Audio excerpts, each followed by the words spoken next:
Oh, good. The image behind me went away because so I was telling Paul Because the everything's laptop update. But let me see if I can get this image up here and working because this is just the most Microsoft image ever, Paul Thurrott, which you can kind of see. Maybe I can zoom in here.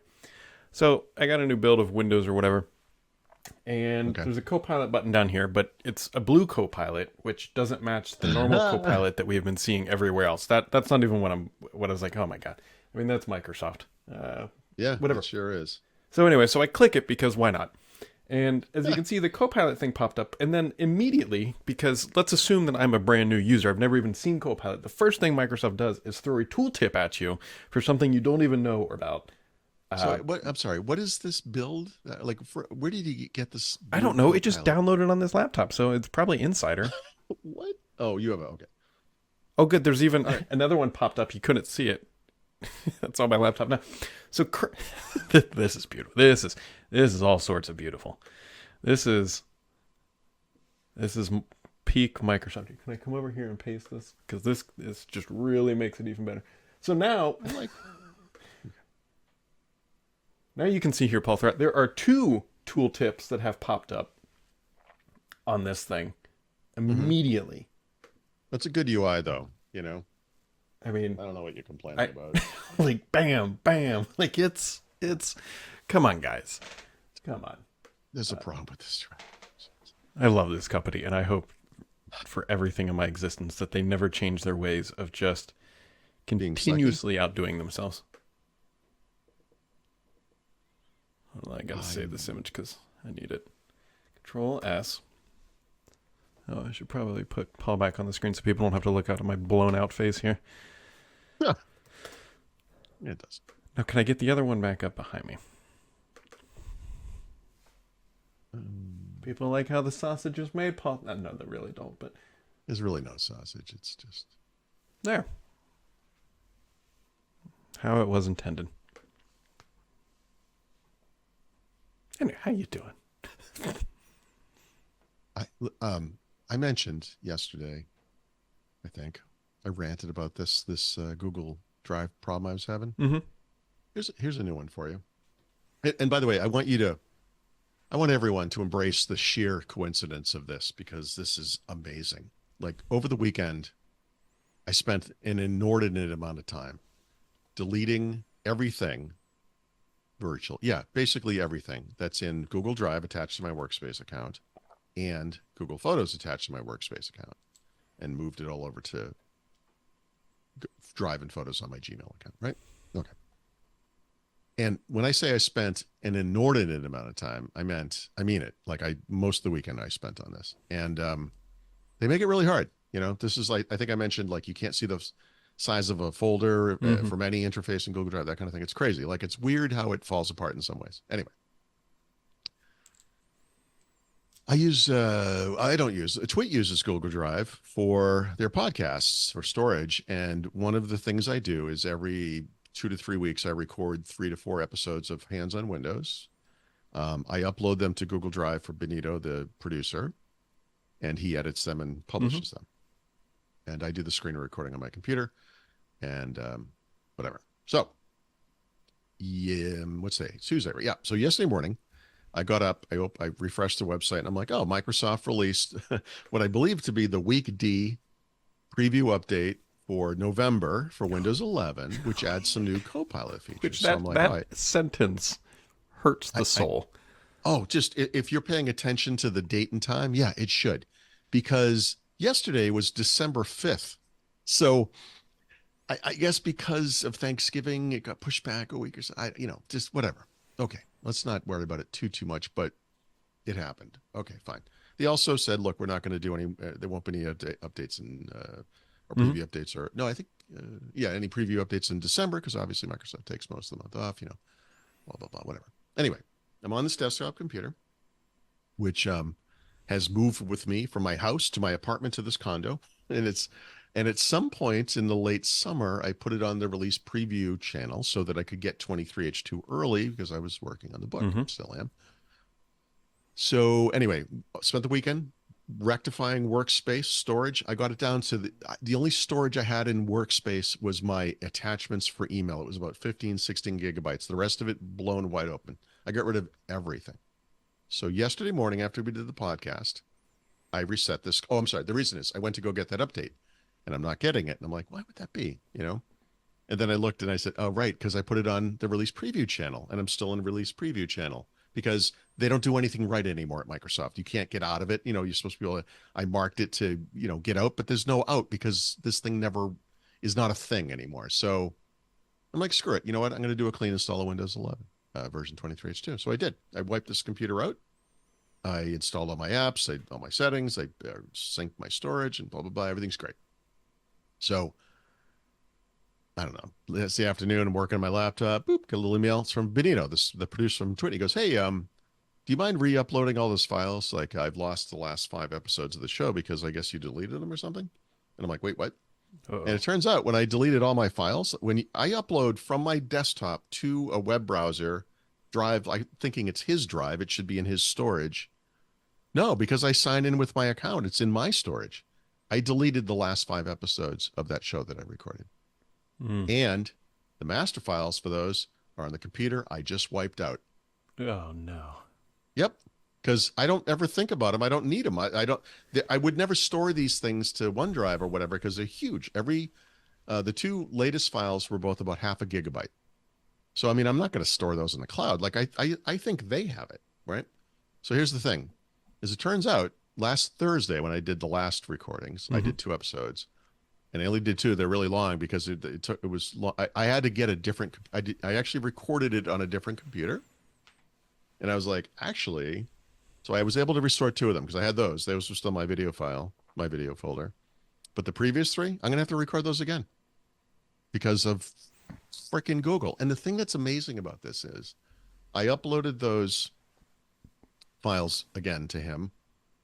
I actually did this on a Chromebook for whatever reason, doesn't matter.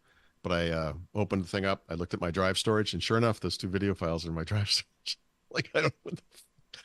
And maybe there's a setting. Maybe there's a way I could just move it to him. I don't understand how I can reach across the internet and delete things from someone else's drive as I perceive this. But yeah. So your question was, how am I doing? That's how I'm doing. Yeah. Oh, and by the way, I did get that stupid week D, whatever the frick that thing is, update. So, like everything's fine now, I guess. Like, technology is a trail of tears. That's all I have to say. The trail's going to get a little bit longer if you're on Windows 10.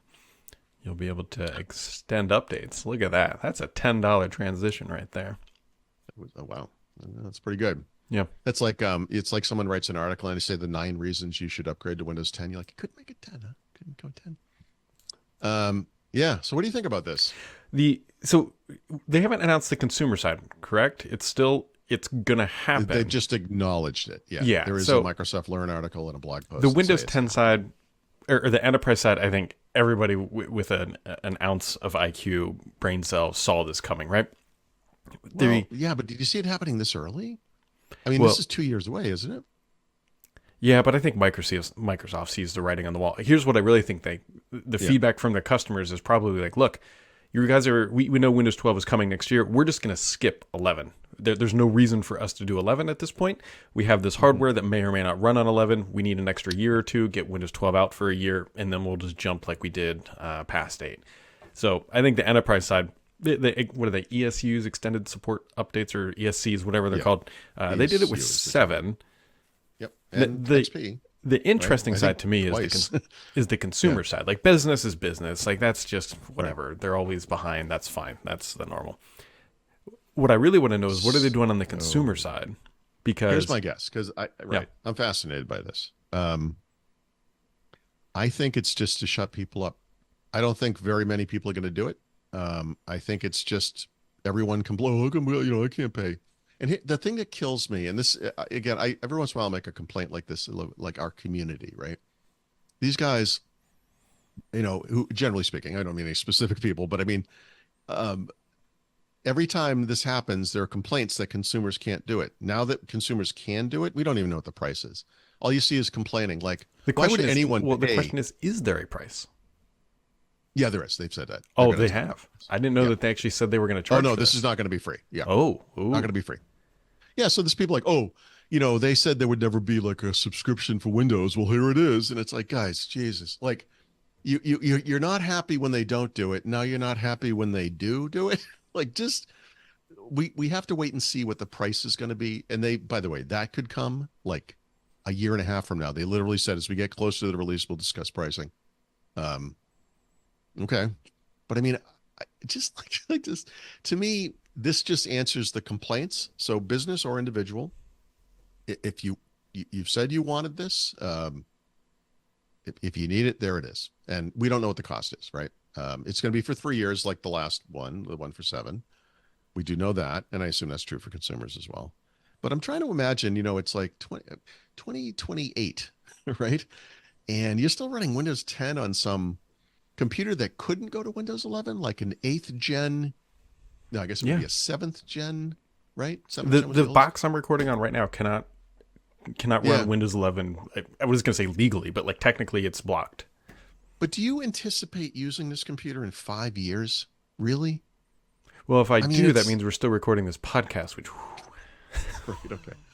Do you anticipate looking at my ugly mug for 5 more years? No, I just, I, I just feel like this is what they're doing is fine. I do wish we kind of had a handle on the price. I guess releasing that information too early would, well, who knows? Maybe that would help people upgrade to Windows 11. I don't know. I did not know that they I were don't going to know. actually charge for this. So my big question was Yeah. initially is like, hey, are they going to charge for this? Because Microsoft just clearly has all the data and they're looking at it and saying like, look, there's a lot of people who are on Windows 10 and there's no way the majority of them are upgrading within the 2-year time frame. Less than 2 years now, like 18 months, something like that, 19 months, whatever you want to call it.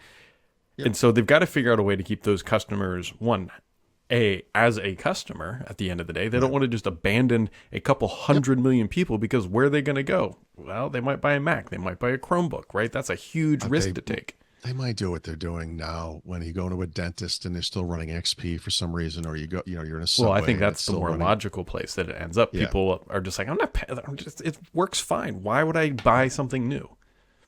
I just, I don't know.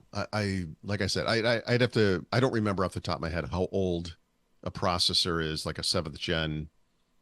I got in my head that's 2013, 2014, something like that. It's a while back. I could be wrong, but whatever it is, like PCs definitely last longer than they ever have. I understand writing is saying it's a tool for most people. They don't really care about upgrades, et cetera, et cetera. But at some point, and you can skip the Windows version, that's fine. But like, there's got to be enough advances with hardware, whether it's just performance or AI across processor, disk, and memory, display improvements, et cetera, et cetera. I just feel like this gives them the buffer room to just answer the complaints, like whatever it is. So it's like, yeah, I want to ride this thing out for some reason. Okay. But it's perfectly reasonable, right? In 2028, as it will be, to say, yeah, no, it's time to go past this hardware. It's time to move on, for most people, right? We'll see how much it is. Here's the thing, Paul. Yeah. And this is what you're going to get from a large portion of the population. My device works fine. Why should I go spend $1,000? And there is no answer. If somebody comes in comments and says it's because of Copilot, like I just showed you why Copilot isn't great. I don't want to look this up. I probably should. There's a sentence in the Microsoft blog post that commingles how Windows 11. It says Windows 11 is more secure and functional or something. The only example they provide is Copilot, and then they go back into security again and talk about how wonderful security is. And it's like, guys, wait a minute. You just commingled Copilot and security. There's no security benefit to Copilot. Oh, and Right. by the way, Copilot is in Windows 10 now too. Yeah. Like, it's the weirdest sentence. Like, you can tell it was written by two different people and they threw it together, and it actually doesn't make any sense together. And that's not a reason. It really isn't. You can argue that Windows 11 is the most secure, version of Windows because they're requiring you to have certain levels of, hardware-backed security functionality. I don't know. It's kind of a fine line, though, isn't it? I need to find this research that was done and because someone's going to say, well, you guys are just Research. hating on Windows and people will whatever buy a new it was Hating on so Windows. of the demographic of iPhone users who is a growing population that are like the Windows 10 users. It's like, why would you go from an 11 to a whatever 14? There's no massive benefit, right? Maybe better performance, whatever. I'm not sure that's true. Well, I think there one is of the reasons anyway, they go on. found out Yeah. the primary reason of that demographic that actually upgrades is because they drop their phone. Not Nice. because of the feature set, not because of the cameras. It's because they drop their phone, and that is why they ended up having to upgrade. Nobody drops a desktop PC. It's like a physical. They put up with a crack on the screen for a year, Yep. and then now that all the corners are dented, nobody thought to buy a $35 case apparently, and you eventually just break it enough. You probably brought it into Apple and said, "How much does this cost to repair?" And they're like $700. Yeah. You're like, but we'll give you a really good deal on the upgrade, on the trade-in or whatever. Yep. Yeah, so maybe what we should do is attach cheap cardboard handles to our PCs and carry them around the house.